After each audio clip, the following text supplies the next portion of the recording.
Bonjour, bonjour tout le monde. On se rencontre aujourd'hui dans le cadre des lives du réseau Annie RH. Nos rendez-vous hebdomadaires du mardi midi 15, toujours pour réfléchir sur des questions reliées aux ressources humaines dans notre grand monde des ressources humaines. Aujourd'hui, on a le plaisir de recevoir André Laforge, qui est vice-présidente pour Syntel, de nous parler de tout ce qui est analytics.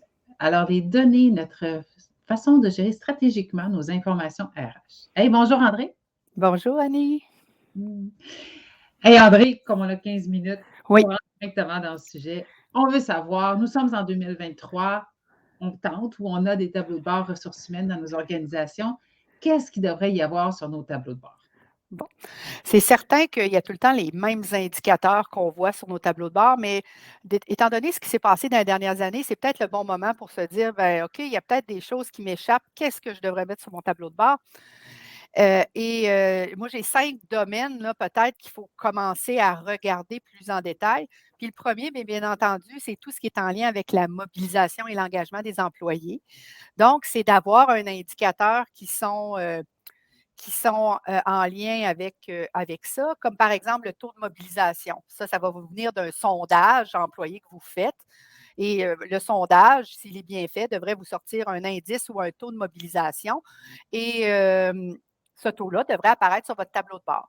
Cependant, si vous ne faites pas encore de sondage de mobilisation, vous n'avez pas réussi encore à convaincre votre direction que c'est important d'aller sonder les employés, mais peut-être qu'on peut y aller avec seulement le taux de recommandation employeur qui est communément appelé le INPS, où on va vraiment poser seulement une question aux employés, leur demandant est-ce que vous seriez prêt à recommander notre organisation? Et le score de ça pourrait être important à mettre sur notre tableau de bord. Fait que ça, c'est en lien avec l'engagement et la mobilisation. Le deuxième domaine qui pourrait être important, c'est tout ce qui est en lien avec la santé et le bien-être des employés. La pandémie, on le sait, elle a eu un gros impact, surtout sur la santé psychologique des employés. Fait qu'il est peut-être important de commencer à regarder là, le taux d'incidence des invalidités psychologiques dans notre organisation. Ce que ça veut dire, ça, c'est de regarder, étant donné notre nombre d'employés, le pourcentage d'employés qui sont partis en invalidité psychologique. Des fois, on n'a pas cette information-là parce qu'elle n'est pas si granulaire que ça, parce qu'on ne sépare pas les invalidités psychologiques de l'invalidité physique. Mais à ce moment-là, on pourrait peut-être regarder notre taux d'employés actifs là, dans notre organisation. Fait que ça vient nous donner je voudrais une bonne idée là, de comment se passe la santé dans notre organisation. Puis si on combine la mobilisation plus la santé, ben on a, moi j'aime bien ça, des indicateurs composites. Là.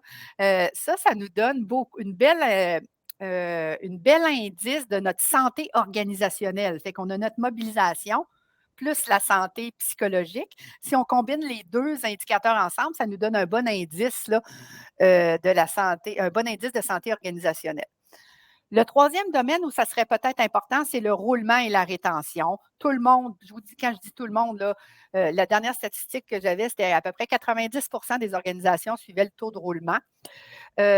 Oui, il faut continuer à suivre le taux de roulement, autant volontaire qu'involontaire, mais un indicateur qui peut être intéressant aussi à suivre, c'est le pourcentage de départ regrettable.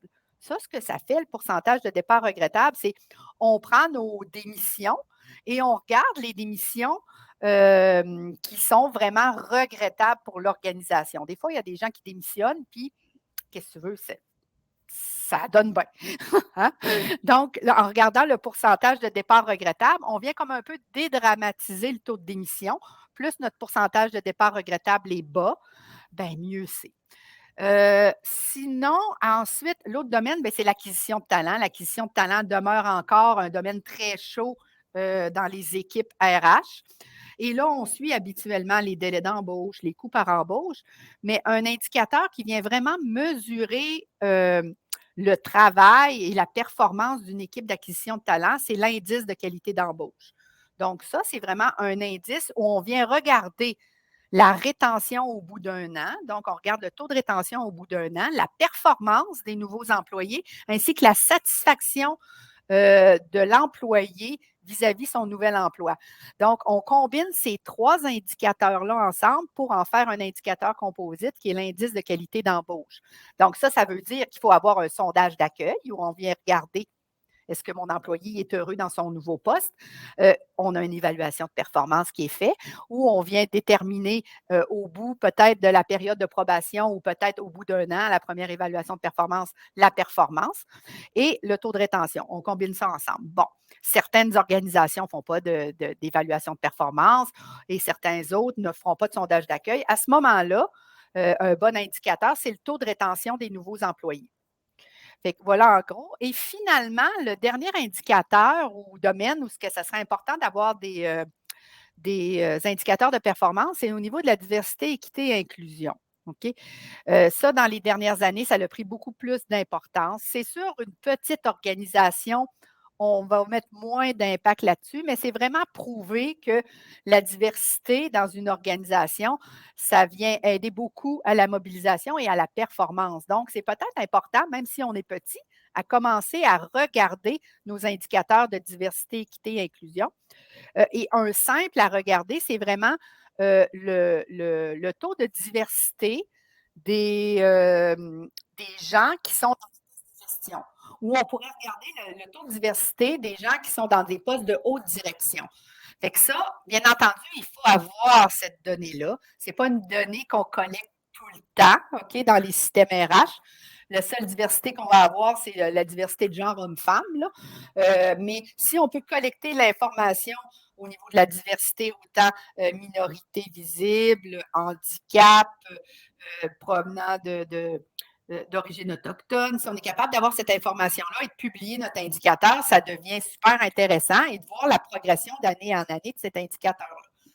Quand on n'a pas l'information, mais au moins être capable de publier l'indicateur, le pourcentage de femmes dans des postes de leadership pourrait être un indicateur intéressant. Fait que voilà, en gros, je te dirais là, les 5 domaines où on pourrait avoir des indicateurs à regarder là, pour cette année. Et merci André. Fait que je vous résume ça en quelques mots. Puis au passage, il y a des gens qui nous écrivent puis qui disent ah, dans le deuxième indicateur, on va attraper des gens en présentéisme, notamment Cynthia nous parlait de ça. Fait que c'est un commentaire, tu nous diras. Oui. Donc, résumé en quelques mots, d'abord un indicateur sur notre taux d'engagement, de mobilisation de nos équipes. Un indicateur sur la santé, notamment la santé mentale, sur tous les processus de recrutement. Excuse-moi, des taux de roulement. La première fois que tu as dit, c'est les taux de roulement, nos processus de recrutement et EDI, équité, diversité, inclusivité. Et voilà. Et voilà, qui fait un petit sommaire. Là, André, on se dit ça, puis là, intellectuellement, ça a l'air bien. On fait comme ah, ouais, des bonnes pistes, des bonnes pistes. Là, moi, le matin, je suis dans mon ordinateur, là, je vais me casser la tête. Ouais, mais comment je le calcule, celui-là? Puis là, faut-tu que j'inclue ça? Faut pas que j'inclue ça? Quels sont leurs trucs et astuces, les erreurs fréquentes que tu vois ou les petits trucs qu'on va avoir besoin dans l'action si on veut aller de l'avant avec un de ces indicateurs? Bien, souvent, les gens, là, osent. Bien, de un, les formules, ils se trouvent, là, OK? Moi, mon meilleur ami, c'est Google. Hein? Fait que chercher, Google va vous amener plein d'informations. Il y a de ces indicateurs-là aussi qui sont dans le baromètre RH de l'Ordre, des CRHA. Puis les gens qui adhèrent au baromètre des RH de l'Ordre ont accès là, à un dictionnaire d'indicateurs. Fait que ça vous donne plein de les formules de calcul. Aussi, les gens ont tendance, je vous dirais, à attendre d'avoir des données parfaites pour faire calculer leurs indicateurs. Puis avoir des données parfaites, c'est impossible. OK? Fait que la meilleure chose, c'est de commencer petit. Là, j'ai dit 5 domaines avec plusieurs indicateurs, des fois dans le même domaine. Commencez par 1, 2 indicateurs si vous n'avez rien, surtout si vous faites ça manuel. Donc, commencez petit. Puis, je pense que le premier indicateur, c'est de calculer votre taux de roulement. Puis ça se fait assez facilement. Si vous avez des problèmes, envoyez-moi un petit courriel, je vais vous donner des pistes, mais ça se fait assez facilement. Attendez pas d'avoir des données parfaites, commencez petit. Aussi, ben, si vous êtes dans une plus grande organisation et l'accès aux données est plus complexe, ben, faites-vous ami avec les gens de TI. C'est tout le temps bon d'avoir un ami en TI qui peut vous aider à extraire la donnée pour vous permettre de faire les calculs. Puis Excel aussi, si vous êtes bon dans Excel, c'est super facile à calculer ces indicateurs-là. André, on voit qu'il y a des gens qui réagissent à ce que nous sommes en train de se dire. Puis dans les éléments qui réagissent, on dirait que c'est les 2 principaux indicateurs au départ. Là.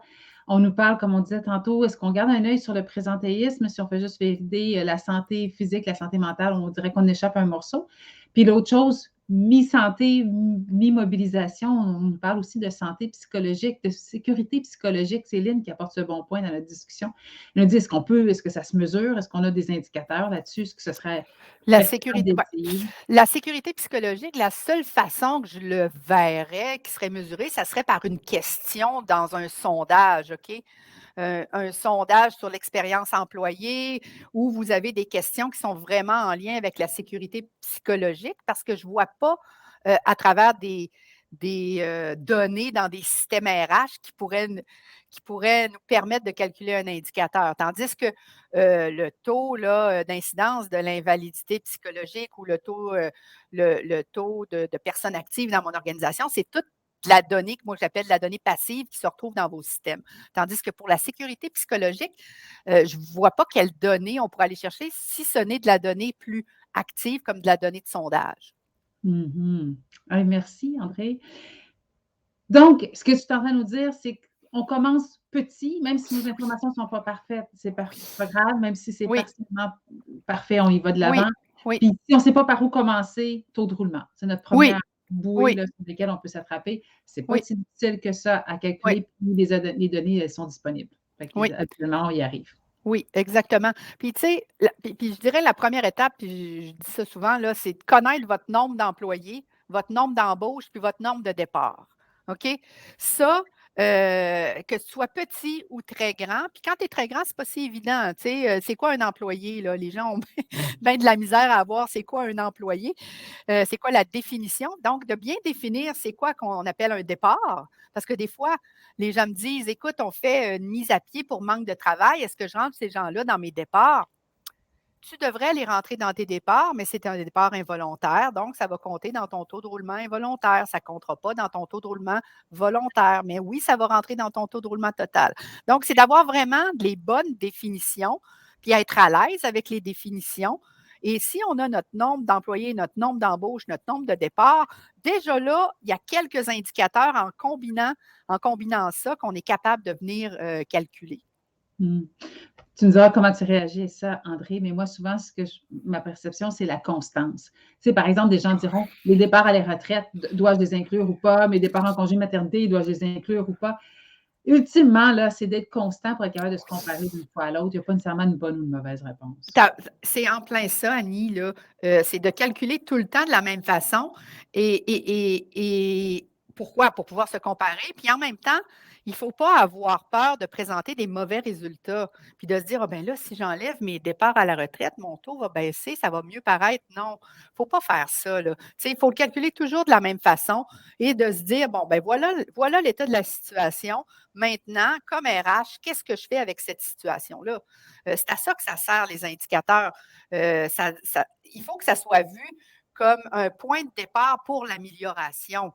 Parce que tout ce qui se mesure s'améliore, hein, vous savez le dicton.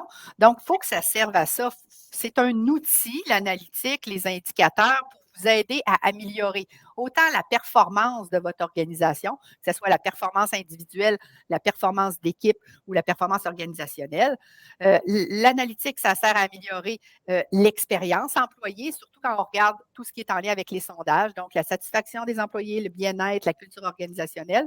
Puis ça sert aussi à réduire les risques. Donc, ça, quand on parle à nos gens de finances, quand on parle dans notre haute direction, bien, ça l'aide beaucoup là, quand on présente des indicateurs de performance à venir réduire les risques et venir donner, parce que souvent, les gens d'RH ont une super bonne intuition. Mais quand on est quelqu'un en finance, l'intuition, ça nous intéresse plus ou moins. On veut avoir des faits. Donc, c'est pour ça qu'il faut voir l'analytique, les KPI et les indicateurs comme un outil pour venir vous aider à parler le langage des autres dans votre organisation. Ce n'est pas une note dans notre bulletin, c'est un point de Non, départ dans la démarche. exactement. Hey André, tantôt, Lynn nous a proposé dans un tellement un bon sujet qui est la combinaison des données qui sont des données dans notre système, des données plus Oui, passives et des données actives qui émanent de sondages qu'on va faire spontanément, oui. sporadiquement, notamment pour la mobilisation et autres. Hey, comment on jume ça? Là? Comment on deal là-dessus? Comment on optimise la croisée de ces deux données? Bien, c'est pas nécessairement simple, là, hein, je vais dire, parce que ça va dépendre des fréquences. Donc, souvent, on va faire un sondage de mobilisation annuelle, puis on va vouloir venir croiser avec un taux de roulement qui est mensuel. Donc, il faut bien réfléchir à comment on veut présenter cette information-là. Donc, si on fait des sondages plus réguliers, ben, donc, si on veut présenter la mobilisation versus notre roulement, puis on a un sondage annuel, bien entendu, on va regarder notre roulement annuel pour le comparer à notre mobilisation annuelle. Si on vient faire des sondages plus fréquents, mais là, on peut baisser la fréquence de nos indicateurs plus passifs. Fait que c'est ça. C'est pas nécessairement facile, mais c'est possible de le faire. Ça, vous pouvez vous faire aider là, parce qu'il existe des experts dans le domaine qui peuvent vous aider à bien combiner ces données-là. Mais ce qu'on voit beaucoup, là, c'est qu'actuellement, les gens font des sondages, ils ont des indicateurs, mais qui ont beaucoup de difficultés à les amener ensemble. Puis c'est là la force. Là. La force de l'analytique, c'est quand on est capable de regrouper l'information sur l'absentéisme, le roulement, la mobilisation, la satisfaction. Quand on est capable d'avoir ça ensemble, c'est là ça devient plus riche, puis qu'on est capable de prendre des meilleures décisions et surtout de bien cibler les initiatives qu'il faut mettre en place comme professionnel RH. Mhm. Moi, je le vois aussi quand on regarde l'ensemble des données, que ce soit sur la réalité du monde du travail en 2023, que ce soit dans une entreprise. C'est une chose d'avoir des données séparément, mais c'est quand on les regroupe ensemble et qu'on est capable d'avoir cette lecture plus stratégique qu'on vient vraiment optimiser les processus. Exactement. L'analytique, dans le fond, il faut que vous voyez ça comme quelque chose qui permet d'avoir une vision globale de votre organisation. Parce qu'on a les gens de recrutement qui travaillent en recrutement, puis qui ont probablement quelques indicateurs. On a les gens de développement organisationnel qui vont avoir d'autres indicateurs. Mais ces gens-là, malheureusement, voient une vision de leur secteur, mais quand on met ça tout ensemble, c'est là que l'analytique devient puissant parce qu'on on a une vision globale de l'organisation. Mm. Hey André, on voit, les gens réagissent tantôt quand tu nous disais, tu sais, c'est pas une note sur notre bulletin, là, c'est un point de départ, puis c'est important d'avoir une bonne lecture. On n'est pas jugé sur ça, on est jugé sur, c'est ce qui devient un outil de travail pour être capable après ça d'être performant dans la suite. Les gens nous disent oui, oui, qu'ils aiment beaucoup ça, ce commentaire-là. Puis c'est vrai, hein, des fois, on se sent jugé sur Oui, nos indicateurs oui. et nos résultats. Oui, exactement. Puis c'est certain, tu sais, que c'est plate là, de montrer à notre direction, tu sais, que le taux de roulement est en hausse, que la mobilisation est en baisse. Tu sais, comme RH, on veut le bien de l'organisation. Fait que c'est sûr que c'est pas le fun de montrer ces résultats-là, mais de les montrer puis avoir un plan d'action à côté, c'est là qu'on démontre qu'on est une personne stratégique dans l'organisation. De montrer seulement les indicateurs, mais pas d'avoir de plan d'action qui les accompagne, c'est là peut-être que ça peut être dangereux. Hmm. Marc nous dit qu'il apprécie beaucoup ta vision très holistique de l'ensemble des indicateurs, un petit peu comme c'est vrai qu'on oublie que tout le monde est séparé puis qu'on perd la puissance en ne les mettant pas tous ensemble. On souligne que c'est pertinent comme observation. Puis on dit aussi, des fois, on s'auto-juge aussi. Hein, c'est pas juste les autres qui nous jugent sur nos Oui, indicateurs, des fois, c'est nous. oui, Oui. oui. Oui. Puis il faut comprendre aussi que les comportements humains, tu sais, en RH, on veut changer les comportements humains, on veut améliorer les comportements humains pour avoir des bons indicateurs, mais ça ne prend pas un mois, là. Quand on met en place une initiative, puis c'est ça en RH, puis c'est ça qu'il faut expliquer aux gens de finance, c'est qu'en RH, le changement de comportement peut prendre 6 mois, un an et demi, 2 ans. Donc, les indicateurs, avant qu'ils commencent à évoluer à la hausse, ça prend du temps. Fait qu'il faut présenter ça comme ça aussi aux gens de finance. C'est pas parce qu'on met une initiative en place que le lendemain, le taux de roulement va se mettre à plonger. Tu sais, ça prend du temps à mettre en place. Les comportements humains, ça ne change pas du jour au lendemain. Mm. Hey André, on arrive à la fin de notre Oui. riche discussion aujourd'hui parce que franchement, en 15 minutes, on est allé chercher plein de bonnes idées. Qu'est-ce qu'on doit retenir de cette discussion-ci? S'il y avait une chose que tu veux qu'on retienne de notre échange? Ben, en tant qu'RH en 2023, j'ai beaucoup de difficultés, moi, à comprendre qu'il n'y a pas plus, que l'analytique n'ait pas pris plus de place dans les organisations. Puis là, je ne parle pas d'aller s'acheter une technologie, je ne parle pas d'avoir une équipe d'analytique RH. Je parle juste du professionnel RH qui devrait avoir minimalement quelques indicateurs. Puis il faut arrêter d'avoir peur de ça. puis de commencer. Fait que moi, je vous donne un devoir, toute la gang, là, c'est que lundi, là, parce qu'on commence ça un lundi, à moins que vous voulez commencer demain, vous êtes très enthousiaste, mais lundi, là, commencez à réfléchir. Quel indicateur on pourrait suivre? Qu'est-ce qui pourrait être plus facile en premier? Quelles données j'ai accès? Et vraiment de débuter cet exercice-là, parce que, puis vous pourriez parler à des gens qui l'ont fait, puis ils vont vous dire comment leur crédibilité a augmenté dans leur organisation le jour où ils ont commencé à montrer des indicateurs pour appuyer les initiatives qu'ils voulaient mettre en place. Mmh. Fait que commencer, je vous dirais commencer, c'est ça que je Mmh. vous dirais. Oui. Puis moi, de mon côté, le mot de la fin, je vois souvent des organisations qui prennent des décisions un petit peu à l'aveuglette, là. Par exemple, là, si je ne suis pas consciente de mon taux de roulement, puis que je ne sais pas combien ça me coûte, ce taux de roulement dans mes organisations, bien, je prends des décisions comme ça, ci et là. Mais si je réalise qu'il y a peut-être 6 zéros derrière ce chiffre-là dans mon taux de roulement, je vais réfléchir mes investissements autrement, mes initiatives autrement. Fait que Exact. sans indicateur, je ne peux pas avoir une valeur financière. Sans valeur financière, ben moi, à titre d'entrepreneur, je peux dire que ça serait vraiment difficile de gérer une entreprise complètement à l'aveugle. Ça devient Oui, un outil essentiel pour se diriger dans les bonnes directions. exact. Voilà. Cher André, un plaisir, une riche discussion. Merci beaucoup. On laisse filer, on laisse les gens aller luncher. Puis nous, on va se retrouver, c'est certain, un de ces quatre, dans nos Parfait. locaux. Merci tout le monde. Bye Au bye, Annie. revoir.